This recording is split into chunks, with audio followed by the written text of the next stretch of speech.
1st, 2019, Bryant Mayor Alan Scott conducts his monthly scheduled breakfast meeting with the citizens of Bryant at Ashley Park. We join the meeting already in progress. Review process, and we're finalizing that, so we should have something on that pretty soon. Yeah, which will mean that we'll be able to easily get that in before school starts, I think. Is that where Wilkerson comes in? To Reynolds? Yeah, Okay. yeah, basically, well, not Wilkerson. It's at Hill Farm and 183. Big Ridge. Katrina. So you can go down Wilkerson and cut through Katrina and hit that light, you know what I'm saying? Because a lot of people will start doing that, I bet, and that neighborhood will hate it. But, you know, you can't control traffic once you get traffic started. But with the light being right there, that will make it easier when it stops. It'll make better access. It'll also slow that traffic in that area a little bit. Because I noticed that the other day I was driving through there, one direction it was 50 miles an hour, and we need to talk to RDOT about this because the other direction it's 45. Well, I've had many discussions with them about that. We actually tried to change the speed limit through there during the heart of Bryant, and they rejected our speed change. Right.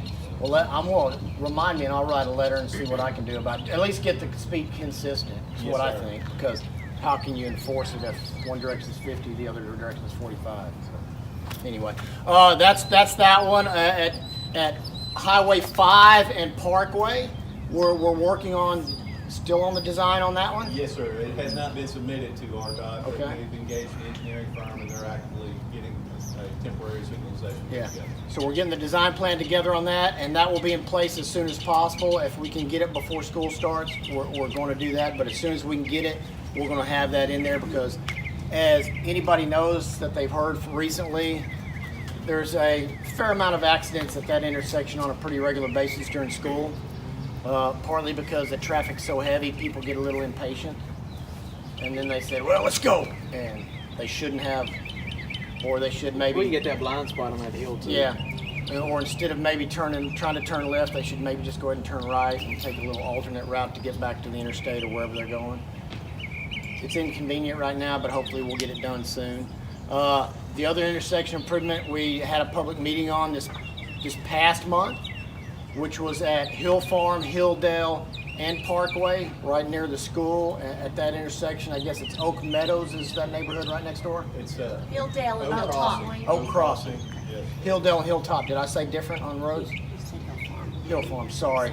Too many got a lot of hills in the road. We got a lot of hills. I just need a list of it on my arm next time. You know, I'll just write it out so I get all the intersections right.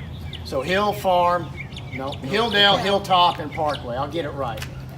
So we're working on that. The design show is for a roundabout for that. We think it'll work really well. The engineers think it'll work really well. At the public comments we had, we got nothing but positive comments from it. So it's kind of good. I think people are starting to get used to them from Reynolds Road now. Construction during that time, that'll probably happen. Construction for that will be during the fall. October. Yes, sir. Is what it's slated for right now. Of course, with the weather we've had lately, who knows? It's been ridiculous. You know, as y'all are aware, we've had a little bit of flooding issues over the past few months here and there. With these short bursts of heavy rain, it's difficult for any system to control that.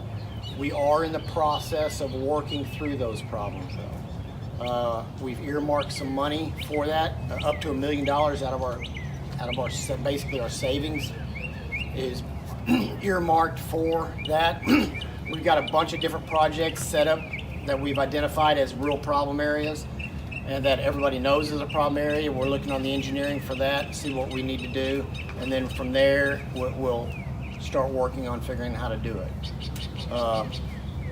Parks, as you know, we've recently allocated $300,000 out of general fund, plus we have some leftover bond money from the updates at Bishop and Mills Park and stuff that we're able to use on some parks.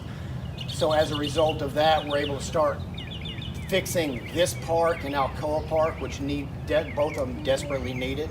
At Alcoa Park, there's going to be a dog park is one of the first things that's going to go in there because that's been in the works for a long time. And it kept getting pushed back and pushed back and pushed back by different entities is the way I'm going to put it.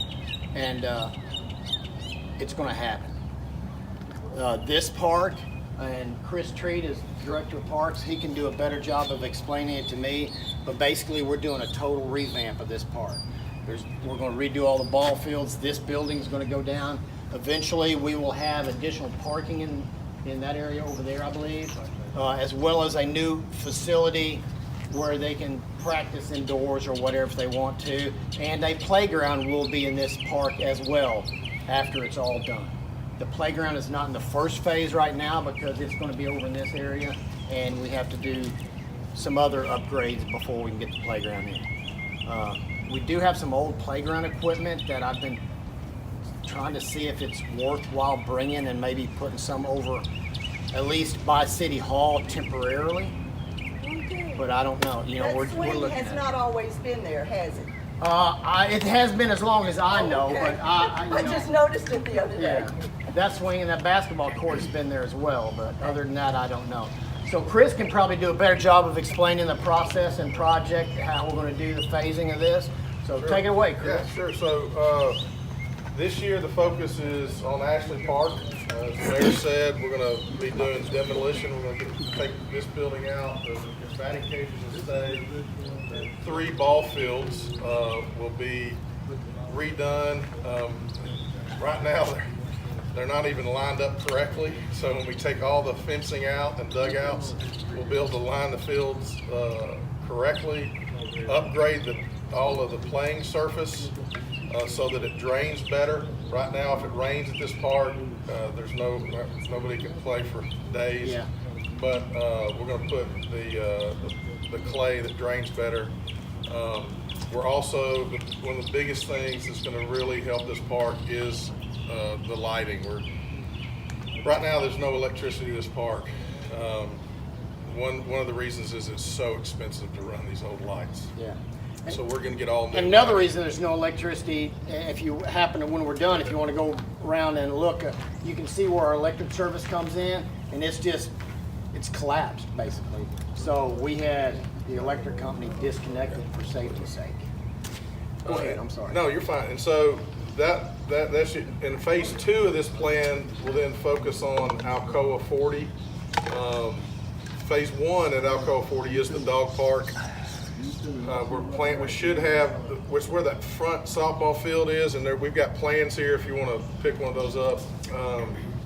Where that front softball field is that softball field's going to go away. The dog park's going to be there.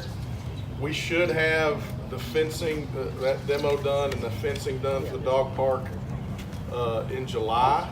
I'm working with the dog park committee. They've raised some money. So I'm working with them on what they want to do within that fencing. So basically the Parks Department, we're saying, hey, we'll do the fencing, we'll demo the field, we'll do the fencing, then the dog park committee will spend their money on what goes in that dog park, and then they're also going to be working with us to make sure the upkeep. A lot of great volunteer labor goes into, will go into that dog park. But then next year we want to spend phase 2 on Alcoa 40. The biggest expense will be the lighting at Alcoa 40. Want to upgrade that lighting. We're going to demo, there's a concession stand there in the middle of those softball fields. We want to demo that, and we want to build a pavilion with a few bathrooms there. Long term, Alcoa 40 is going to be a trail hub for our entire park system.